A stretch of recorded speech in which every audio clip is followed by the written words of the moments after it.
दीदी बन्नी ने सुबह एक बड़ी मोटी लाल मीठी गाजर अपनी अलमारी में छुपाकर रखी थी। शाम को जब वो वापस आई गाजर गायब थी।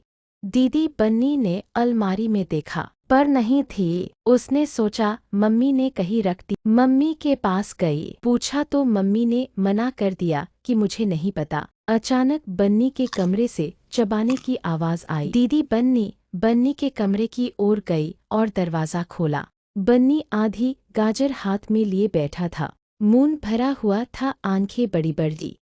दोनों एक दूसरे को देखते रहे। वो मेरी गाजर थी, बन्नी ने निगला और बोला, मुझे नहीं पता था। रसोई में नहीं, मेरी अलमारी में थी, दीदी बन्नी बोली। तूने मेरी अलमारी खोली? बन्नी ने नजरें चुराईं। मैंने सोचा साझा है। साझा नहीं है, नहीं है। आवाज़ें बढ़ी, बातें तीखी हुईं और फिर बन्नी ने वो कह दिया जो नहीं कहना चाहिए था। आप हमेशा सब अपने लिए रखती हो, कभी मुझे नहीं देती। दीदी बन्नी रुक गई। एक पल के लिए सब शांत हो गया। फिर दीदी बन्नी चुपचाप अपने कमरे में चली गई। रात हो गई। खाने पर दोनों चुप रहे। दीदी बन्नी ने एक बार भी नहीं देखा। बन्नी एक बार भी नहीं बोला। घर में अजीब सी खामोशी थी।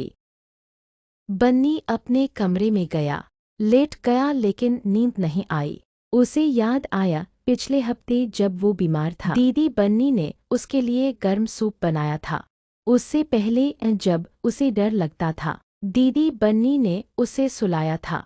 उससे भी पहले जब वह जंगल में खो गया था, दीदी बन्नी ने उसे ढूंढा था। बन्नी की आंखें भर आईं।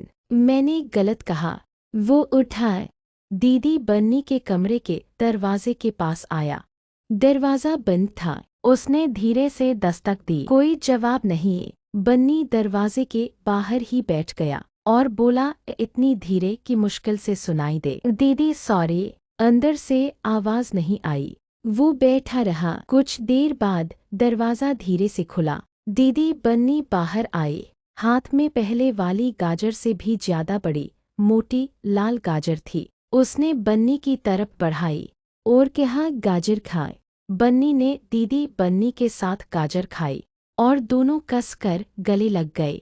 थोड़ी देर बाद दोनों बाहर आसमान की छांव में बैठे थे, लेकिन बन्नी ने दीदी बन्नी को नहीं छोड़ा। बन्नी बोला, दीदी अगली बार गाजर कहाँ छुपाओगे? दीदी बन्नी ने कहा, बताऊंगी नहीं।